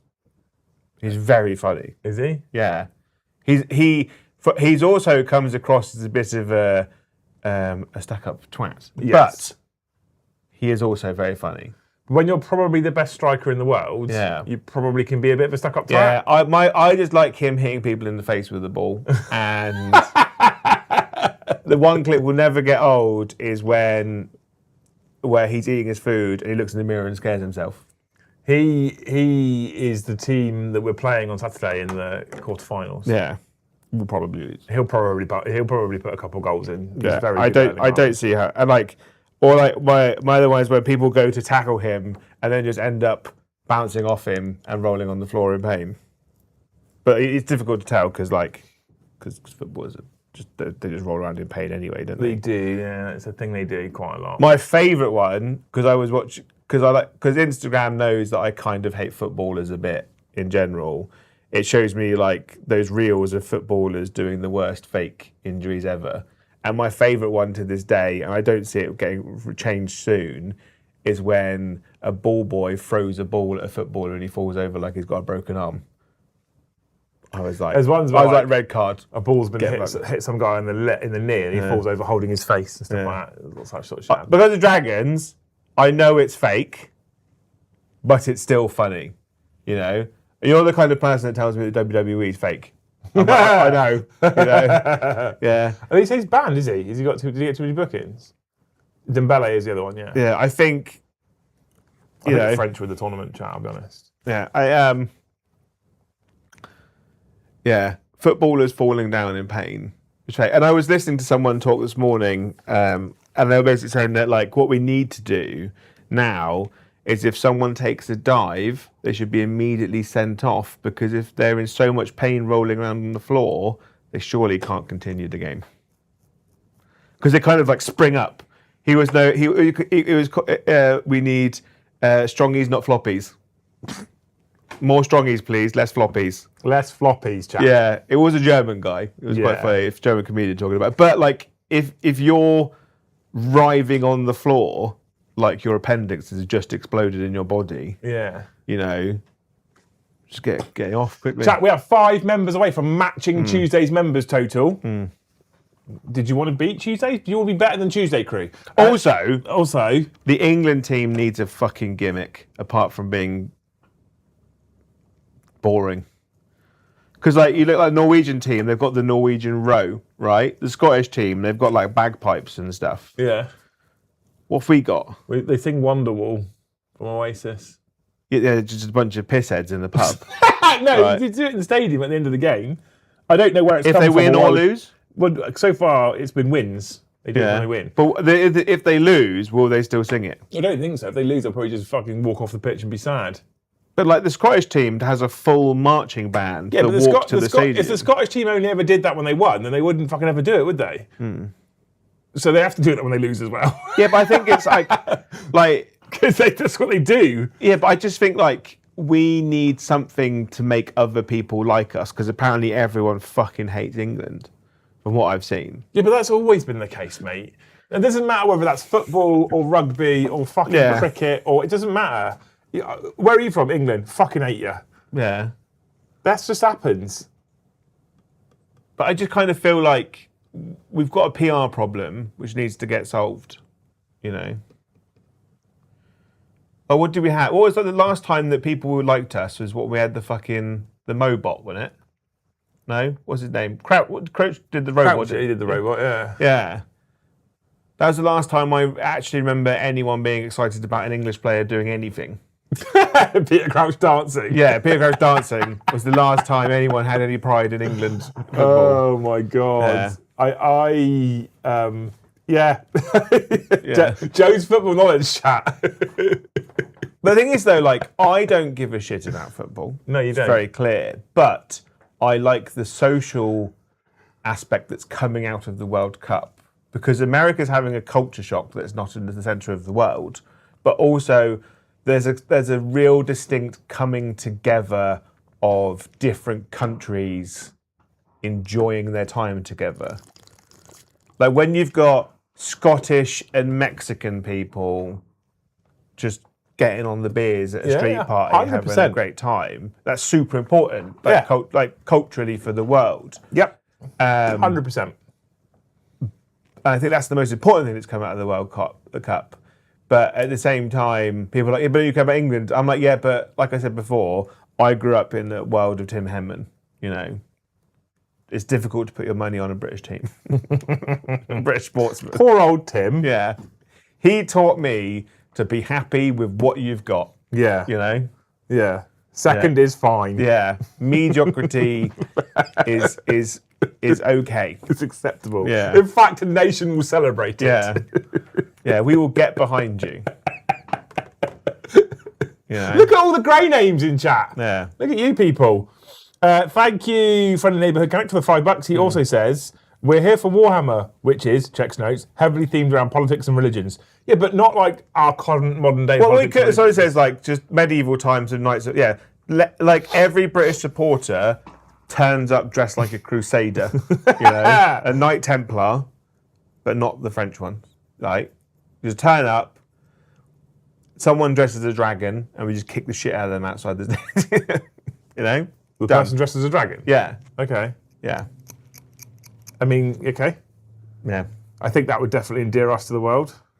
But don't make sure it's not like a Japanese dragon. Like, don't go after like a cultural dragon, just a generic Disney fat green one, you know? The type of dragon is important. Yeah.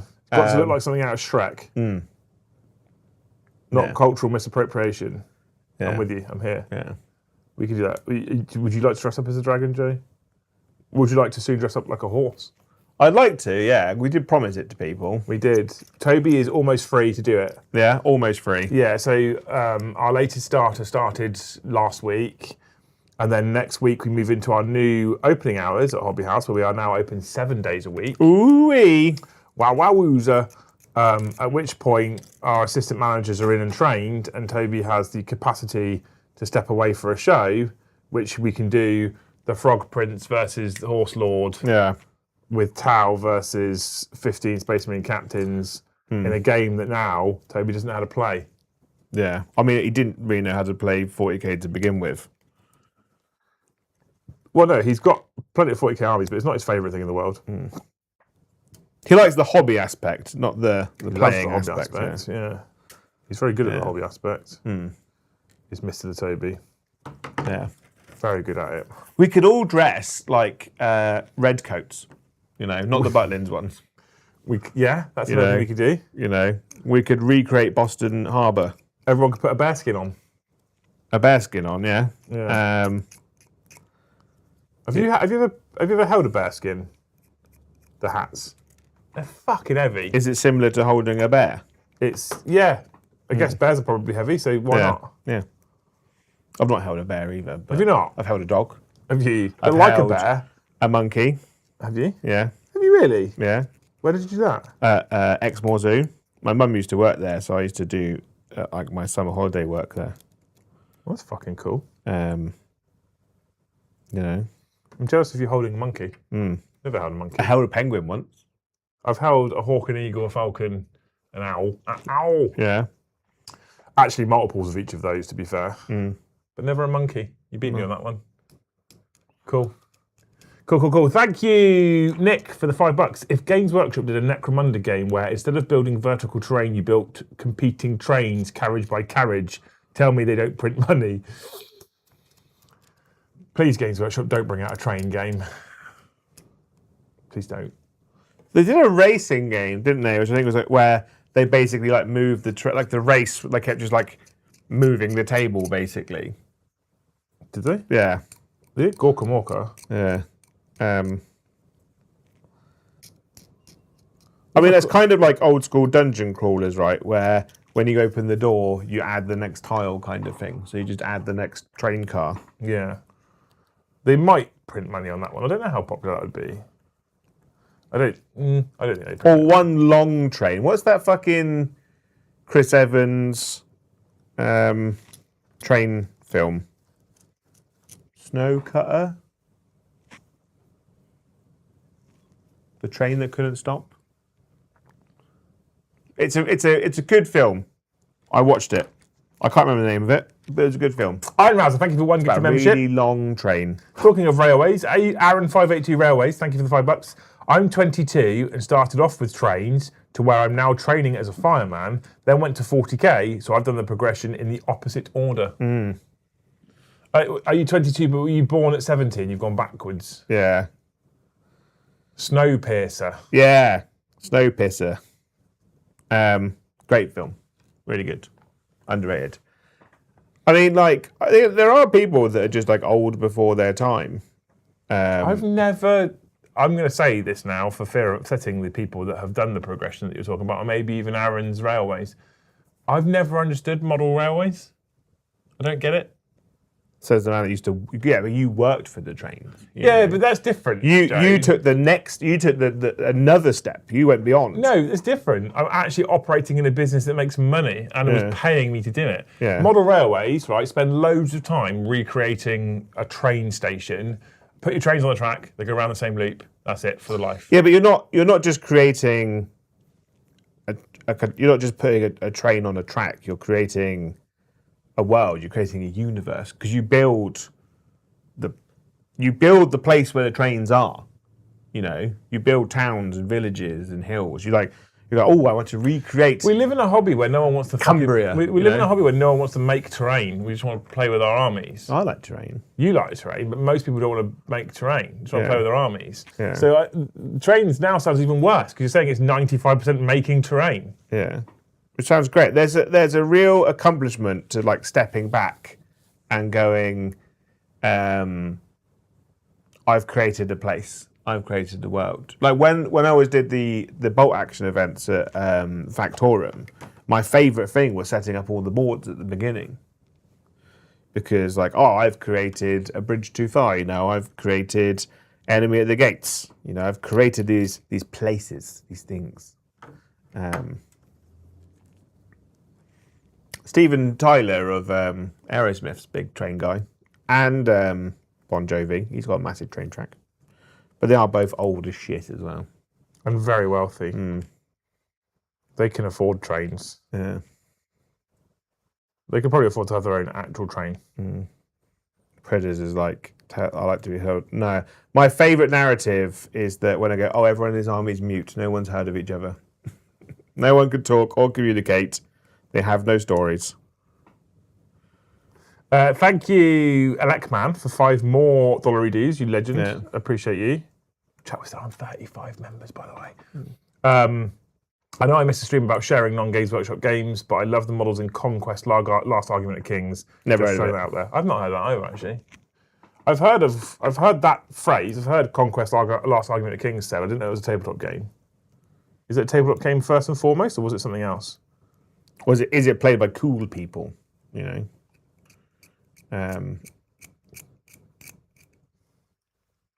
Hey Dominic, how's it going, dude?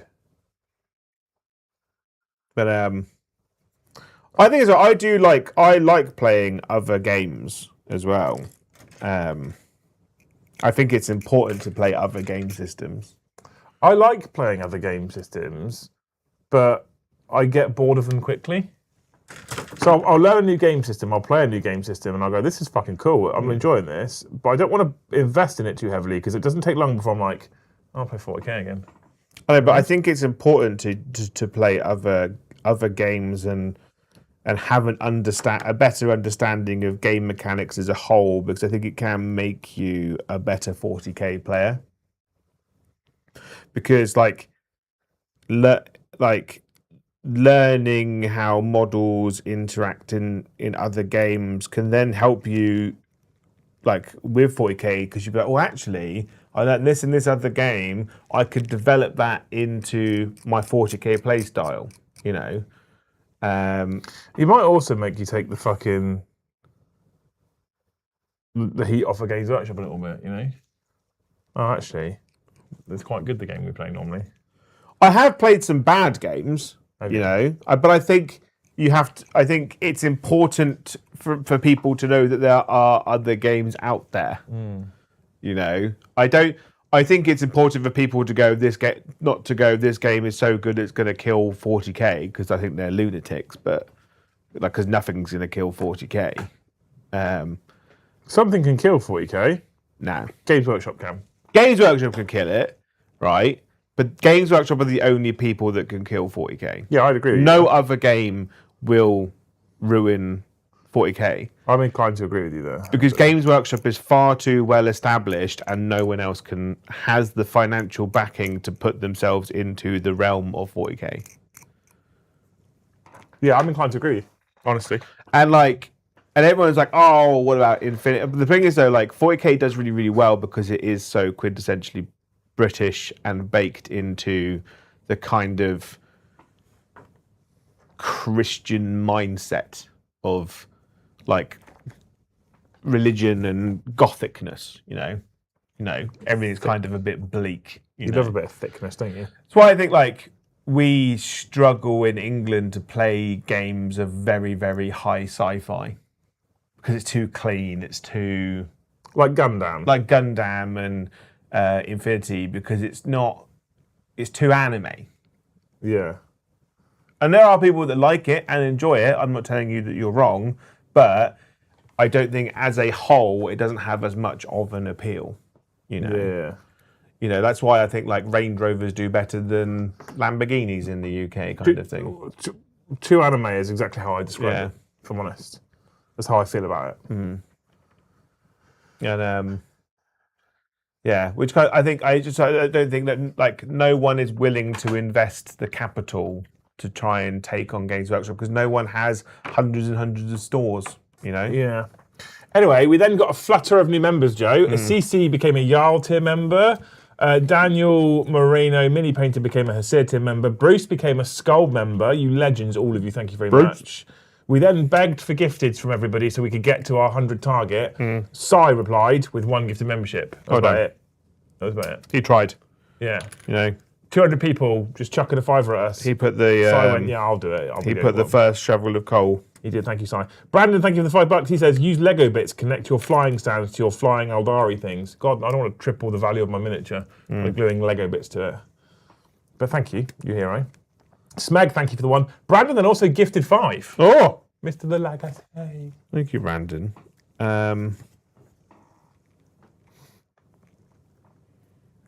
He's a good egg, isn't he? I hope that you drop your phone and it smashes and breaks. And when you go to get a replacement one, you find that your upgrade is available and they don't ask you to pay a deposit on the new phone. My phone contract's up now and they're like, your contract's going to go up 10 quid a month and you get to pay, £50 up front and an extra 20 quid a month on top for your phone.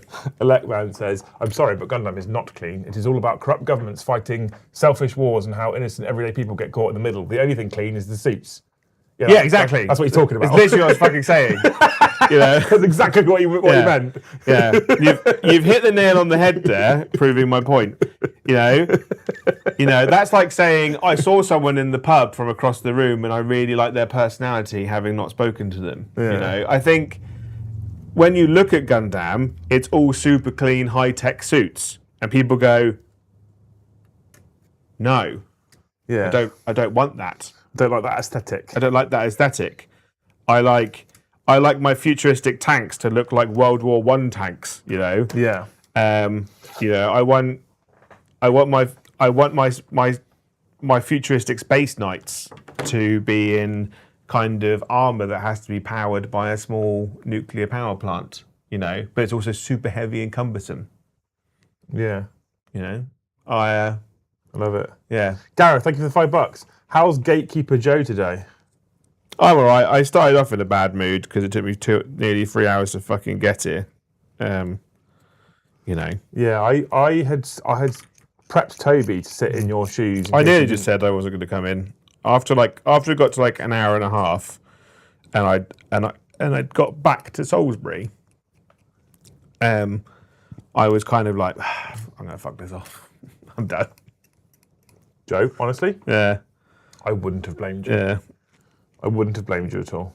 I'd have figured something out. and I wouldn't have blamed you. Just blame Toby. Toby started the crash. He didn't want me here. Yeah. He's trying to jeopardise everything. Is he? Yeah. It seems to make sense. Yeah. Yeah. Cool. Thank you for that, Gareth. Anyway, Joe is not that much of a gatekeeper. No, basically, They're on the wind up. all I was saying that if you don't want to paint your models, don't go to an event that says you have to paint your models and complain. That's what I was saying. Because there are events out there for people that don't paint their models. You know? It's like going to a nightclub that says, you know, no trainers, no jeans. And saying, well, but I've got trainers and jeans on, I want to come inside. And they go, no. That's it. Yeah. It is. Yeah. I don't particularly give a fuck myself, but Yeah. I don't also don't have a problem with people that do give a fuck. Yeah. Like, it's But not a hobby. your favourite events are ones you don't even have to fucking play games at. What do you mean? Your favourite tournament is Beachhead, which crucially says you don't even have to play all 6 games. Yeah, that's why I love it. Your favourite tournament is one you don't even have to play the game. Yeah. That's why you don't care. It's true, yeah. 100%. Yeah. Yeah. Absolutely. Thank you, Brandon, for 5 more $EDs. I will always return to Eldari. There's a certain bit of enjoyment in get out of painting models on the table that are older than some of my opponents. Yeah. I've got a case out back of metal aspects and Wraithguard. I dread to think the age of some of those things. Amazing. Thank you, Brandon. Thank you, Evan, for 10 US $EDs. Joe, I am notorious for splitting my pants at parties, including my own wedding. Oh, nice. My dance moves were energetic, to say the least. Don't worry, I had spare pants for my wedding. I knew it would happen. Nice. How did you just know that was going to happen, though? Yeah. I don't dance. I have a strict no dance policy. I don't. That's not what I've heard. I've heard that you are, in fact, the dance commander. Yeah, he retired. You know, he moved to the country. Yeah. So you're not the dance commander? No. I am the well-seated commander. I'm in my command bunker. I sit in one chair until I get to leave. You know, and then I realise I've drank a lot, and then it's just a bit of a stagger. Joe is no longer the dance commander, chat. You heard it here first. Thank you, CSM Sandy, for the $10. I owned Chaos Space Marines back in 5th as a young teenager, but having watched your channel since 2024, I'm now at 2,000 plus points each of Chaos Space Marines, Emperor's Children, and Custodes. Nice. CSM will always be my favourites. I hope one day Joe's comes back too.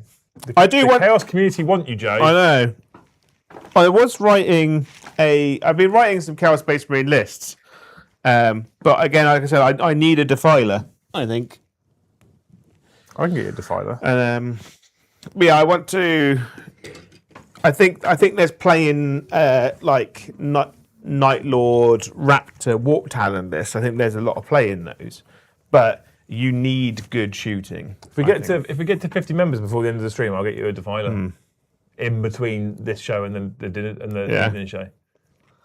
I think 15 to go, chat. Everyone says the autocannon defiler is the best one, and they're probably right, but I like the flamer one.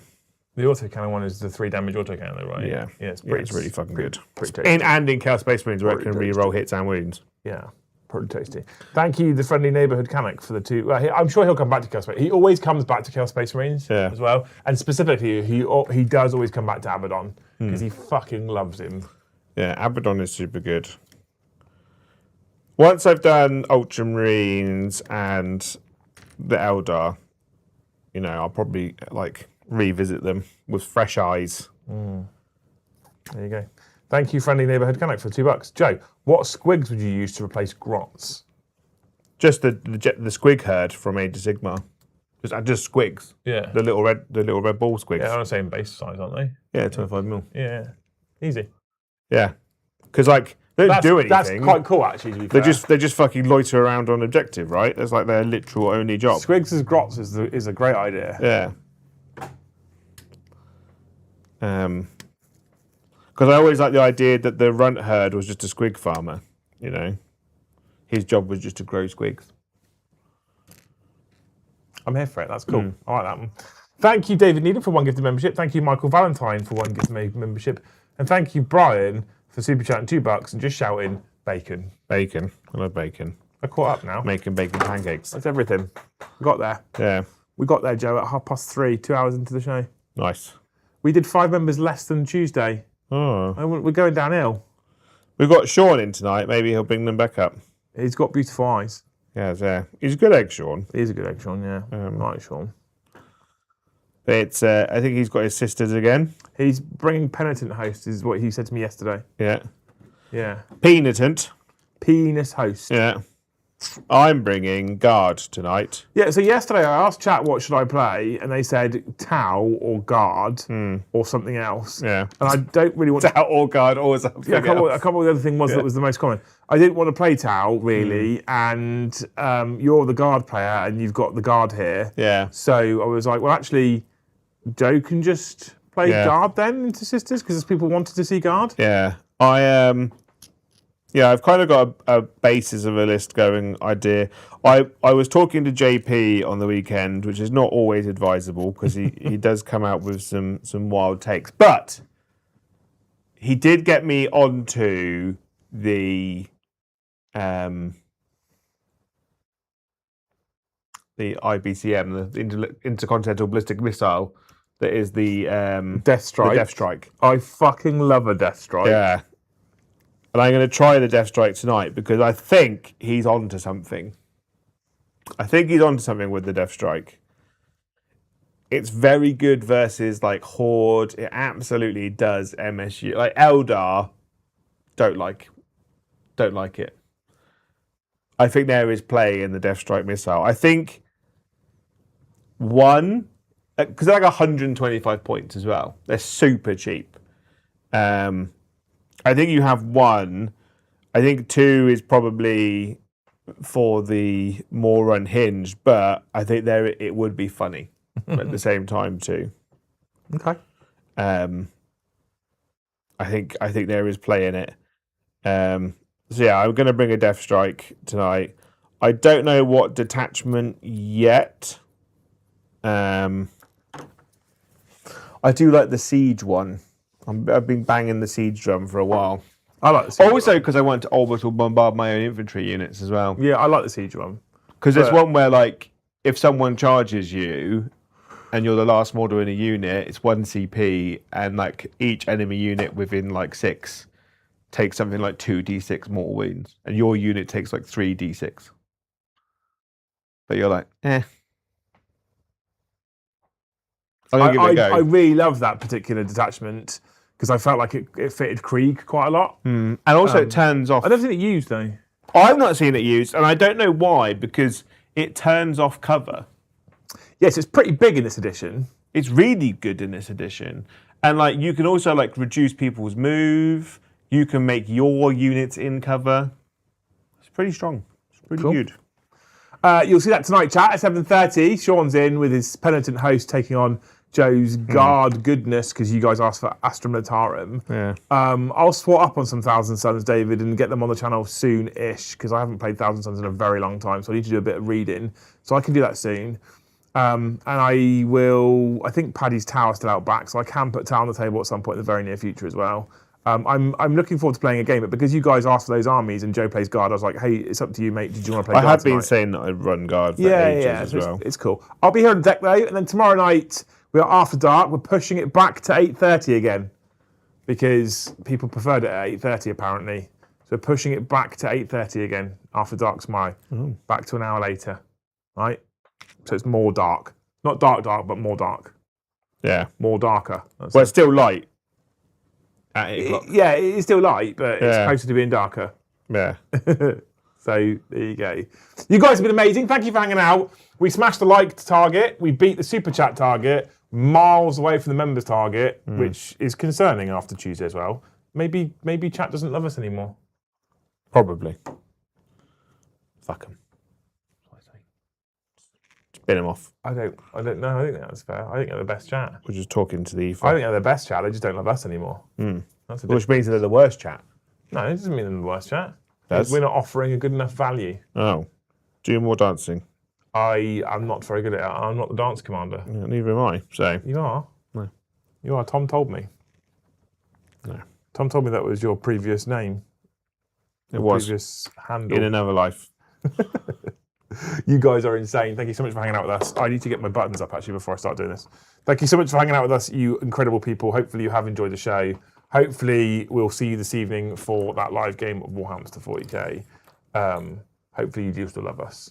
And we'll see you in the next one. Bye, at whatever time.